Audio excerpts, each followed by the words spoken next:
مساء الجمال والروعة والأناقة هنا من أرض الحضارة والتراث والتاريخ والعراقة، ولاية صحار، حيث يختتم فعاليات برامج سراج، حيث يجمعنا النور من ولاية شناص إلى ولاية السويق. جميع ولايات محافظة شمال الباطنة شاركت في هذا الجمع الطيب في شهر رمضان المبارك. نعم، يجمعنا النور ويجمعنا الود ويجمعنا الوئام. خليكم متابعين ونتابع آراء الجمهور حول ختام فعاليات سراج. هي جميلة يعني جدا، والفعاليات حلوة، نتمنى انها تستمر يعني. أشكر مكتب محافظة شمال الباطنة على هذه الفعاليات الجميلة، وأتمنى انها تستمر يعني، لأنه سوت شيء إيجابي في الزوار والشخصيات يعني موجودة هنا. الجوانب السلبية اللي ربما نوعا ما بسيطة، ولكن الإيجابية في أكثر الأحيان ممتازة، فيها أشياء ممتازة. تعرفت الزباين على المنتجات، وموجود يعني في فوائد الحمد لله رب العالمين، وتعرفوا بعض الناس على المنتج والبراندات معنا.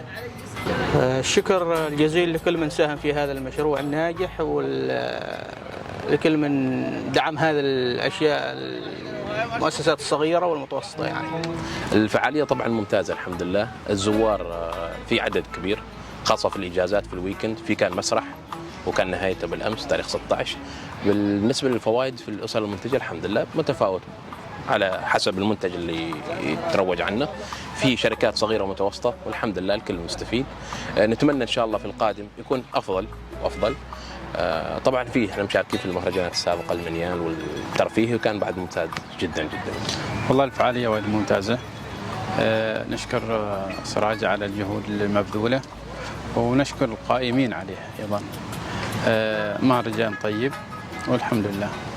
كل حد يعرض سلعته، وفي ناس اللي هو الزوار وهذا بدأ يعني يروح الأسواق وإلى آخره، إنه يكون مكان مفتوح ويقضي احتياجاته كامل. نتمنى من المسؤولين على هذه البطولة أن يعملوا هذه البطولة سنوياً. الطالبة عايشة الحسني من مدرسة تبوك، شاركت في مسابقة سراج، والموضوع كان رسم حر، وأنا اخترت أني أرسم مشهد طبيعي من سلطنة عمان بشكل المنظور، بحيث أنك تشوف اللوحة من جهات مختلفة بشكل ثلاثي الأبعاد، واخترنا أن طفل عماني يشاهد الرؤية المستقبلية لسلطنة عمان. كان لها جوانب إيجابية من حيث أن طورتني في أن رسمت بروح بدون مساعدة معلمة المدرسة، وبس أن عرفتني على موهبتي أكثر. من هذا الموقع اختتمت فعاليات سراج بمحافظة شمال الباطنة، فعاليات ثقافية واجتماعية ورياضية وغيرها مختلفة كانت هنا على مستوى محافظة شمال الباطنة. شاركت جميع الولايات في هذه المناسبة ليختتم على هذا الموقع هذه الفعاليات. من محافظة شمال الباطنة، خميس بن سعيد الذيابي، فريق الغليل الإعلامي.